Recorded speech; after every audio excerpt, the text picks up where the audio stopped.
Hai, ketemu lagi di video ke-22. Lama ya. Kali ini saya akan membahas buku yang sangat sederhana judulnya, tapi isinya wow, sangat mendasar banget menurut saya, yaitu Dunia Menurut Fisika. Ditulis oleh Jim Al-Khalili, seorang profesor di Universitas Surrey di Inggris. Profesor Khalili adalah seorang ahli fisika, kuantum, dan fisika nuklir. Selain sebagai ilmuwan, beliau juga seorang storyteller yang ulung dan piawai dalam menjelaskan tema-tema berat sains dengan bahasa yang mudah dipahami orang awam, ya seperti saya. Dia membawakan acara dokumenter sains di TV dan program radio. Bagi yang sering nonton BBC TV pasti tidak asing dengan Profesor Khalili. Profesor Khalili berhasil membuat narasi ilmu sains dasar sesulit fisika dengan baik. Bahasanya mudah dipahami meskipun banyak kalimat-kalimat filosofis di dalamnya. Buku ini tipis saja, hanya 181 halaman ya, 200 halaman kurang dari 200 halaman, tapi isinya padat. Sains modern telah menggantikan banyak mitologi atau mitos kuno dan kepercayaan tahayul yang menyertainya. Satu contoh bagus yang menggambarkan demistifikasi kita terhadap pendekatan untuk memahami dunia dalam mitos tentang penciptaan. Metode sains adalah ikhtiar kita memahami alam melalui coba-coba, percobaan, dan pengamatan. Kesiapan mental untuk menukar gagasan yang ternyata salah atau tidak lengkap dengan gagasan yang lebih baik.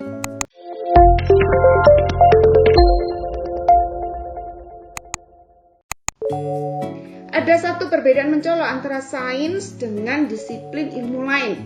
Satu pengamatan cermat atau hasil percobaan dapat membuat kadaluarsa pandangan saintifik atau teori yang sudah mapan sebelumnya dan kemudian menggantinya dengan pandangan dunia baru atau teori baru.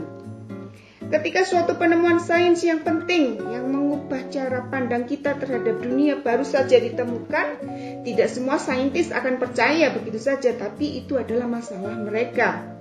Kemajuan sains mustahil dicegah. Dalam konteks pemahaman saintifik tentang hakikat alam semesta, kalimat lebih enak jadi orang bodoh, jelas omong kosong gitu ya. Penulis Profesor Khalili setuju dengan pendapat Douglas Adam ya. Sampai kapanpun saya akan selalu memilih ketakjuban yang lahir dari pemahaman daripada ketakjuban yang mengiringi ketidaktahuan. Menjadi bodoh ya. Terkadang berkat bukti empiris baru para ilmuwan jadi sadar bahwa mereka telah menapaki jalan yang salah. Bahkan fisika dasar belum sepenuhnya terungkap. Tapi terus-menerus diandalkan sampai sekarang karena kegunaannya. Contohnya yaitu gravitasi Newton. Julukan agung hukum Newton masih dipakai karena para saintis kala itu terlampau percaya diri bahwa hukum Newton adalah kepingan terakhir dalam bidang fisika. Julukan itu masih melekat terlepas dari fakta bahwa sekarang kepercayaan diri mereka salah tempat. Teori relativitas umum Einstein menggantikan hukum Newton karena teori Einstein memberikan gambaran lebih dalam dan akurat tentang gravitasi.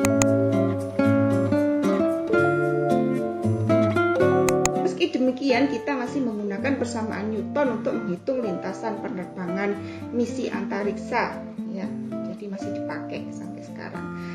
Perakiraan mekanika Newton boleh jadi tidak seakurat teori Einstein, tapi masih cukup bagus untuk keperluan sehari-hari. Teori lain yang juga sedang menunggu bukti empiris baru adalah model standar partikel. Model yang menerangkan sifat-sifat partikel dasar dan gaya-gaya yang beraksi di dalamnya. Beberapa ahli fisika menganggap model standar hanya jawaban sementara sampai teori yang lebih akurat dan terpadu ditemukan. Namun, Berkat keberadaannya sekarang model standar mampu menjelaskan semua hal yang ingin kita ketahui tentang hakikat zat atau partikel. Tentang mengapa elektron menyusun diri mereka mengelilingi inti atom, ya. Bagaimana atom-atom berinteraksi membentuk molekul dan bagaimana molekul menyatu menyusun semua benda di sekitar kita. If you were to take any everyday object, say a coffee cup, and break it in half, then in half again, and keep carrying on, where would you end up? Could you keep on going forever? Or would you find a set of indivisible building blocks out of which everything is made? Physicists have found the latter, that matter is made of fundamental particles, the smallest things in the universe. Particles interact with each other according to a theory called the Standard Model. The Standard Model is a remarkably elegant encapsulation of the strange quantum world of indivisible, infinitely small particles. It also covers the forces that govern how particles move, interact, and bind together to give shape to the world around us. So how does it work? Zooming in on the fragments of the cup, we see molecules made of atoms bound up together. A molecule is the smallest unit of any chemical compound. An atom is the smallest unit of any element in the periodic table. But the atom is not the smallest unit of matter. Experiments found that each atom has a tiny, dense nucleus, surrounded by a cloud of even tinier electrons. The electron is, as far as we know, one of the fundamental, indivisible building blocks of the universe. It was the first Standard Model particle ever discovered. Electrons are bound to an atom's nucleus by electromagnetism. They attract each other by exchanging particles called photons, which are quanta of light that carry the electromagnetic force, one of the fundamental forces of the Standard Model. The nucleus has more secrets to reveal, as it contains protons and neutrons. Though once thought to be fundamental particles on their own, in 1968 physicists found that protons and neutrons are actually made of quarks, which are indivisible. A proton contains 2 up quarks and 1 down quark. A neutron contains 2 down quarks and 1 up.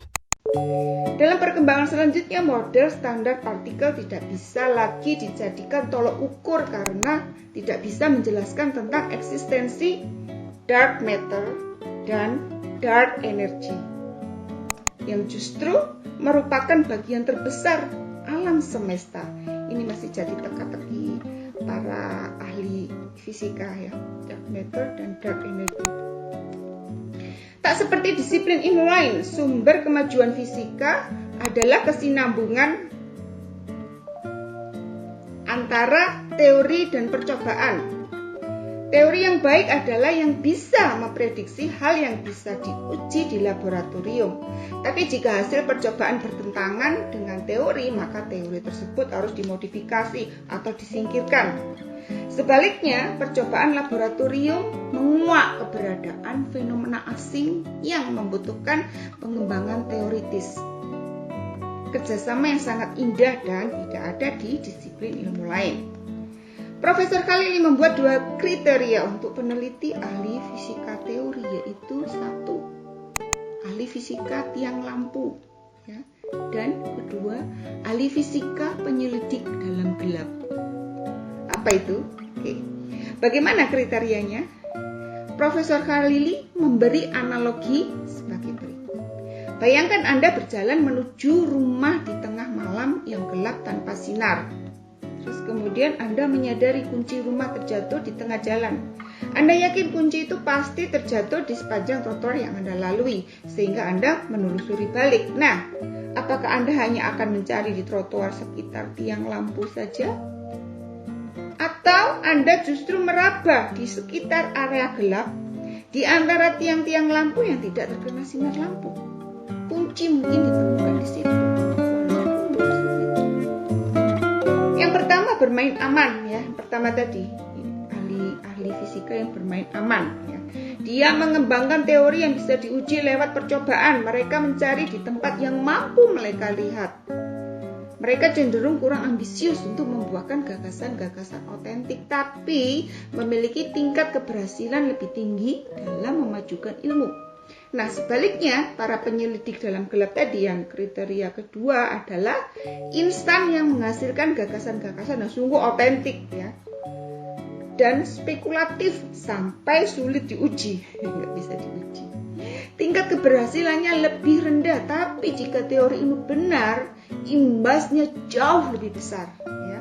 Penemuan mereka dapat berujung perubahan paradigma dan pemahaman kita. perbedaan itu lebih kentara di fisika daripada di cabang sains lain. Mungkin nih ya, kalau boleh saya bilang seperti teori relativitas yang dikembangkan oleh Einstein. Teori tersebut mengubah paradigma cara kita memandang alam semesta. Teori relativitas Einstein. Gagasan tentang struktur zat dapat ditelusuri sampai sejak 500 tahun sebelum Masehi di Yunani kuno. Empedokles pertama kali mendalilkan bahwa semua zat terdiri dari 4 unsur, yaitu tanah, air, udara, dan api. Demokritos beranggapan bahwa semua zat tersusun atas atom yang tidak bisa dibagi lagi. Yang ditekuni para filsuf Yunani bukanlah sains tulen sebagaimana sains yang kita pahami sekarang. Teori-teori mereka seringkali sekedar konsep filsafat idealis, ya. Lewat sains modern kita tahu bahwa atom bisa dibagi dan memiliki struktur internal. Atom tersusun atas inti, mungilnya atom ya, nggak bisa dilihat, non padat yang dikelilingi oleh awan elektron. Inti atom tersusun atas neutron dan proton. Neutron dan proton tersusun atas quark, partikel yang paling mendasar. Jadi bisa disimpulkan untuk saat ini materi, zat, zarah atau partikel ya, sering disebut demikian, tersusun dari quark naik, quark turun, dan elektron. Sisanya hanya pemanis. Tapi tugas fisika bukan hanya menggolongkan bahan-bahan penyusun dunia. Fisika adalah tentang penemuan penjelasan yang benar atas fenomena alam dan asas-asas dasar dan mekanisme yang melandasinya. Tak seperti filsafat, logika, atau matematika murni, fisika adalah sains empiris sekaligus kuantitatif. Meski ahli fisika mampu mencetuskan teori matematis yang asing dan aneh, satu-satunya tolak ukur keampuhan dan kekuatan teori adalah kemampuannya menerangkan fenomena alam yang bisa diuji. Karena itu, Stephen Hawking tidak pernah meraih Nobel karena karyanya di tahun 1970 tentang cara black hole memancarkan energi, satu fenomena yang dikenal sebagai radiasi Hawking. Hadiah Nobel hanya diberikan pada teori atau penemuan yang telah terkonfirmasi secara eksperimental ya. Dunia fisika baru benar-benar dewasa pada abad ke-17 berkat penemuan 2 instrumen paling penting dalam sains, yaitu teleskop dan mikroskop. Kedua instrumen tadi membuka pintu menuju dunia yang kemudian meningkatkan pemahaman kita secara drastis ya, memperbesar yang kecil dan mendekatkan yang jauh. Dengan teleskop, Galileo setelah mengamati 4 satelit Jupiter akhirnya menarik kesimpulan tepat bahwa model heliosentris Kopernikus adalah benar ya, bahwa bumi beredar mengelilingi matahari dan bukan sebaliknya. Galileo bukan cuma merevolusi astronomi, dia juga berjasa mengukuhkan dasar metode sains ya. Jadi bumi mengelilingi matahari bukan sebaliknya. Terus kalau bumi datar gimana? Di ujung lain, melalui mikroskop, Robert Hooke dan Anthony van Leeuwenhoek telah merintis jalan ke dunia yang sangat berbeda. Dalam bukunya mereka memuat hal yang belum pernah disaksikan siapapun saat itu, yakni gambar-gambar dunia mikroskopis dari mata lalat sampai sel tumbuhan.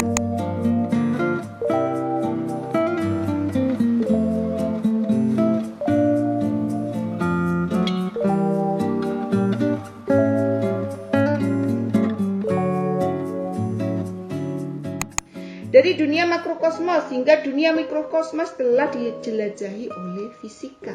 Rentang skala yang bisa dijelajahi manusia sangat mengagumkan ya. Kita bisa melihat atom dengan mikroskop elektron dan menggunakan teleskop raksasa yang mampu menyaksikan jarak jauh di alam semesta yang bisa diamati, yaitu 46, miliar tahun cahaya.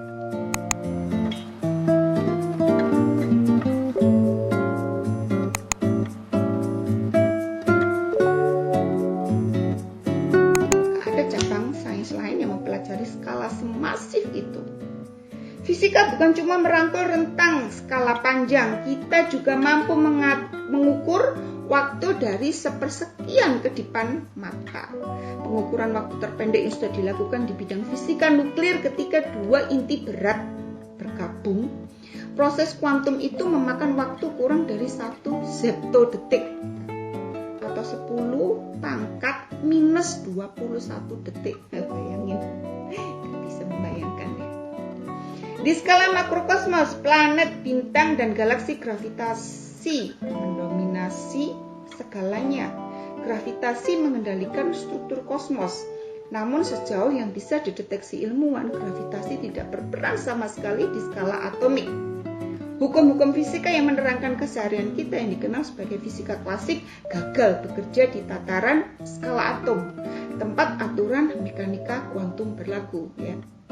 Jika kita sungguh-sungguh ingin memahami dunia kuantum, kita harus mengabaikan kenyataan sehari-hari yang didasari intuisi sederhana dan bahwa panca indera kita tidak selalu bisa dipercaya.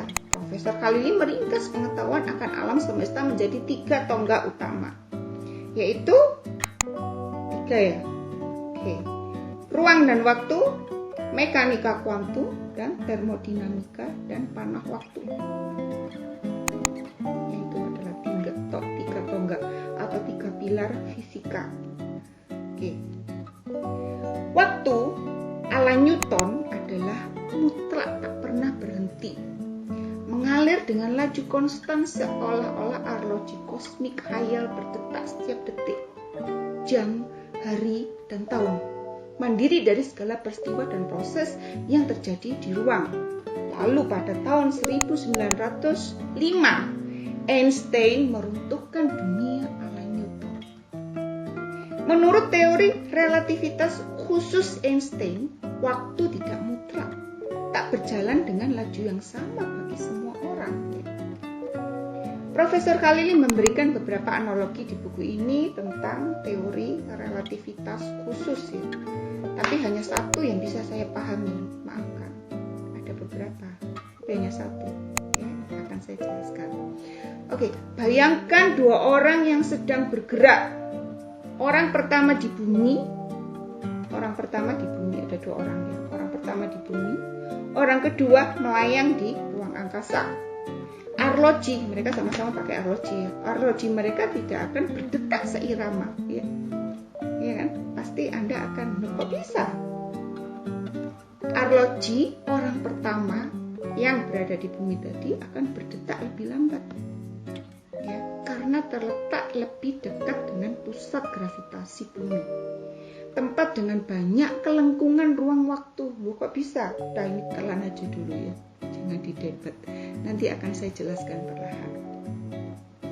Arloji di ruang angkasa ya, arloji yang dipakai oleh orang kedua di luar angkasa berdetak lebih cepat. Sedangkan yang di bumi berdetak lebih lambat.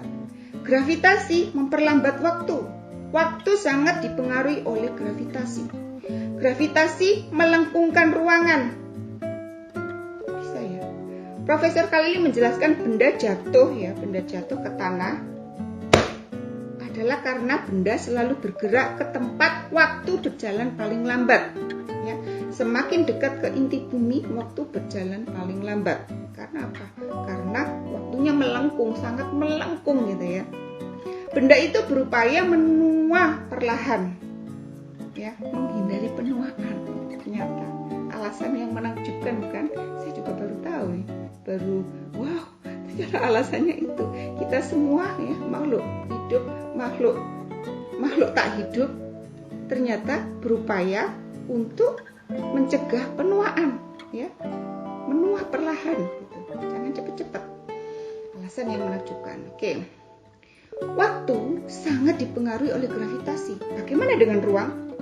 Menurut teori relativitas umum Einstein, zat dan energi menciptakan medan gravitasi. Ruang dan waktu adalah aspek struktural medan gravitasi. Supaya lebih jelas, bisa kita lihat video berikut ya, bagaimana visualisasi ruang dan waktu dalam teori relativitas umum. Einstein's theory was now that gravity was not a force, between massive objects, but something that emerges from the interaction of space and massive objects. John Wheeler would later summarize the theory in 12 short words. Space-time tells matter how to move, and matter tells space-time how to curve. That's it. That's general relativity in a nutshell. And orbits of planets could now be explained not by some mysterious force that acts at a distance, but rather an interaction that takes place locally with mass or energy and the space around it. And this can be visually represented by the kind of graphic you see here to show how massive objects like planets form orbits around other massive objects. It's important to note that the trampoline analogy you normally see on TV shows and YouTube videos like this is a 2D plane used for visualization purposes only. The interaction occurs obviously in 3 dimensions, not just 2. It looks more like this graphic. Now this is much more difficult to visualize and animate, so it's typically not used, but it is more accurate. Ruang dan waktu diisi oleh zat dan energi. Zat dan energi tidak bisa mewujud tanpa ruang. Ruang dan waktu pun tidak akan mewujud tanpa zat dan energi. Pada skala mikroskopis, semua benda disatukan oleh gaya elektromagnetik antar atom. Pada skala kosmik, yang menyatukan adalah gravitasi. Dunia dalam inti atom sangat berbeda. Inti atom terbuat dari 2 jenis zat partikel, yaitu proton yang bermuatan positif dan neutron bermuatan netral. Gaya nuklir kuat berperan sebagai lem yang melekatkan proton ke neutron.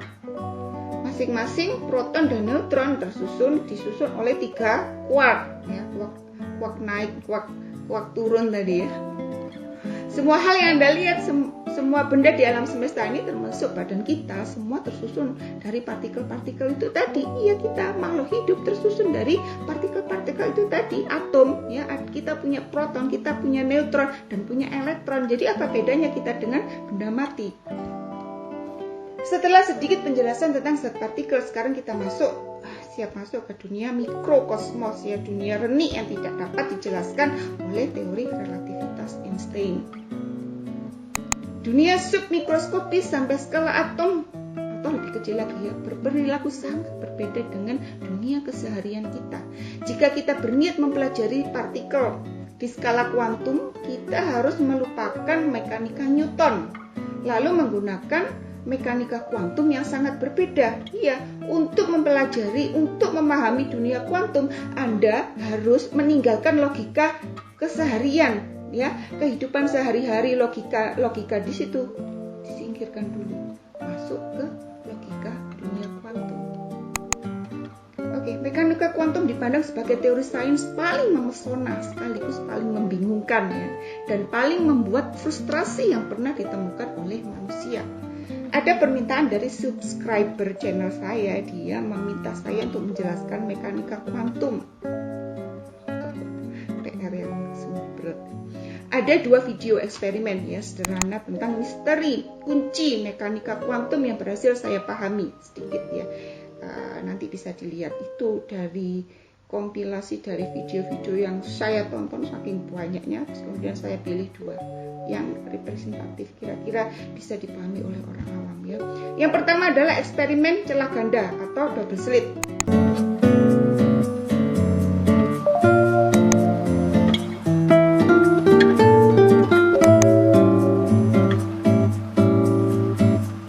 As Niels Bohr himself said, anyone who isn't shocked by quantum theory hasn't understood it.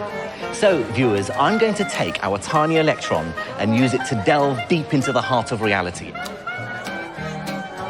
And yes, prepare to be shocked, because this is the only way to explain what we observe when a single electron travels through the slits and hits the screen.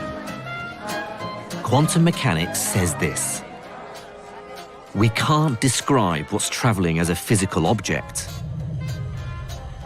All we can talk about are the chances of where the electron might be. This wave of chance somehow travels through both slits, producing interference just like the water wave. Then, when it hits the screen, what was just the ghostly possibility of an electron mysteriously becomes real. Let me try and capture just how weird this is with an analogy. If I spin this coin,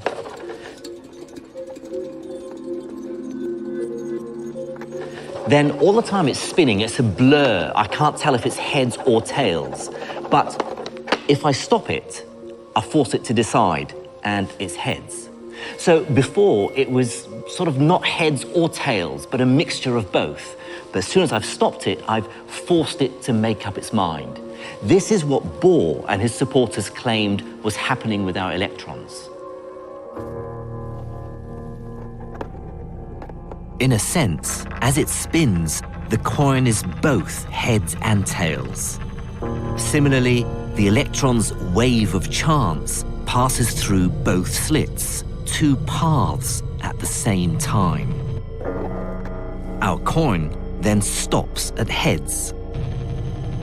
The ethereal wave of probability hits the screen and only then becomes a particle. The quantum world was unlike anything ever seen before. Kemudian eksperimen yang kedua yaitu tentang percobaan pikiran yang dicetuskan oleh Erwin Schrödinger, seorang fisikawan Austria. Percobaan ini terkenal dengan namanya kucing Schrödinger ya. Mungkin teman-teman udah tahu ya kucing Schrödinger kayak apa, kucingnya seperti apa. Oke, kita tonton video berikut. Schrödinger's cat illustrates the bizarre nature of quantum mechanics at the atomic scale. In the experiment, a cat is placed in a sealed box with a vial of poison gas and a radioactive source. If a single atom decays, releasing radiation, it triggers the vial and the cat dies. But according to quantum physics, the atom exists in a state of superposition, both decayed and not decayed until it is observed. So here's the shocking part. Until you open the box and observe the cat, it exists in two states simultaneously, both alive and dead. The cat is literally both alive and dead at the same time in a bizarre quantum superposition. The very act of observing the system forces it into a definite state. The cat remains both alive and dead in a sense until you open the box and see which state it has collapsed into. Schrödinger created this experiment to illustrate how absurd and counterintuitive quantum mechanics is at the atomic scale. Nasib kucing dalam kotak tertutup bergantung pada peristiwa kuantum karena kucing sendiri terbuat dari miliaran atom yang merupakan entitas kuantum, maka si kucing pasti berada pada superposisi. Kucing itu hidup dan mati secara serentak. Bagaimana membayangkan kucing yang hidup dan mati secara serentak? Hidup dan mati, ya, hidup dan mati, bukan hidup atau mati. Ingat materi himpunan dalam pelajaran matematika ya, dan beda dengan atau.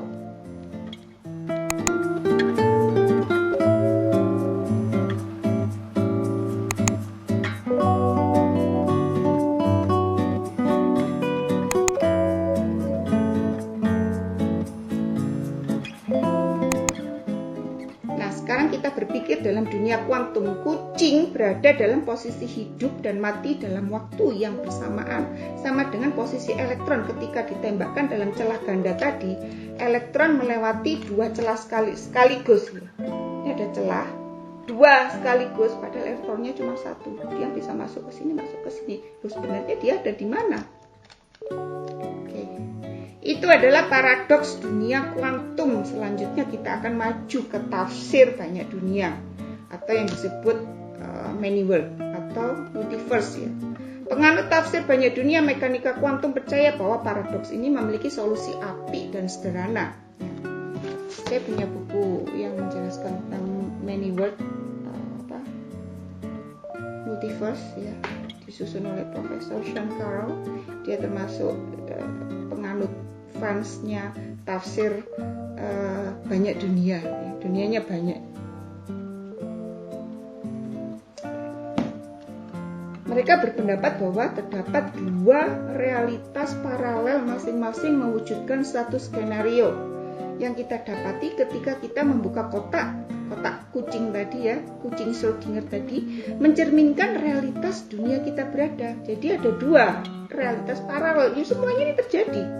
Semuanya terjadi ya. Terus kemudian Setelah kotak itu dibuka dan kita melihat, nah kita melihat satu skenario di realitas dunia kita. Nah, satu skenario lagi mungkin dilihat oleh dunia lain gitu ya. Di dunia pertama kucing mati, katakan di dunia kedua kucing hidup. Kita sebagai pengamat di dunia pertama misal melihat kucing mati. Teori banyak dunia, many world multiverse adalah tafsir alternatif yang ditawarkan oleh beberapa ahli fisika. Kalau Profesor Khalili saja legowo menerima tafsir mekanika kuantum yang belum tuntas ya jadi tafsir mekanika kuantum tadi belum tuntas karena memang begitulah keadaannya sekarang ya. Jadi ya ditelan aja. Bagaimana dengan kita orang awam? Manut aja deh Prof ya. Ada dua pendekatan cara memahami mekanika kuantum yang dijelaskan oleh Profesor Khalili. Pendekatan tadi beranjak dari filosofi bahwa satu, fisika seharusnya menerangkan apa yang ditunjukkan hasil pengamatan kita tentang jati diri dunia. Dua pendekatan tadi adalah ontologis, ya kan? Tugas fisika adalah mengungkap jati diri alam, yaitu mengetahui intisari sejati dari fenomena alam, menanyakan tentang mengapa dunia kuantum berperilaku demikian. Bukankah fisika bertugas untuk mendeskripsikan dunia? Ya, itu yang pertama. Kemudian epistemologi, fokus ke hal yang kita dapatkan di alam, menekankan aspek pengalaman kita. Banyak ahli fisika tidak setuju dengan pendekatan ontologis. Ya, salah satunya adalah Niels Bohr. Ya, dia ahli mekanika kuantum yang terkenal, Niels Bohr. Dengan tafsir Copenhagen yang terkenal, ya, diambil dari nama kota tempat Niels Bohr Institute, yaitu lembaga riset fisika teori di bawah Universitas Copenhagen. Tempat lahirnya banyak fondasi matematis awal mekanika kuantum. Tafsir Copenhagen memengaruhi pandangan bergenerasi-generasi ahli fisika. Penulis yaitu Profesor Khalili bukan penganut tafsir Copenhagen. Bagi penganut tafsir Copenhagen, mekanika kuantum bekerja saja sudah cukup. Sikap tadi baginya bisa menghambat dunia sains. Menurut penulis, ya, Profesor Khalili nggak setuju dengan tafsir Copenhagen tadi.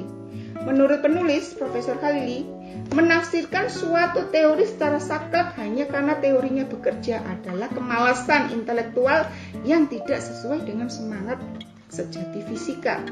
Alam tak peduli dengan ocehan remeh kita tentang tafsir mekanika kuantum yang benar.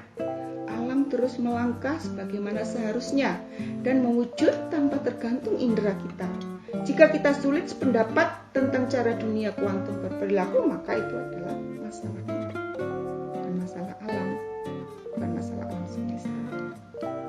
Oke, terima kasih telah menonton. Nantikan lanjutan ulasan buku ini yang part kedua ya, karena isinya padat banget, jadi saya pecah nanti jadi 2 part. Oke, terima kasih telah menonton. Bye.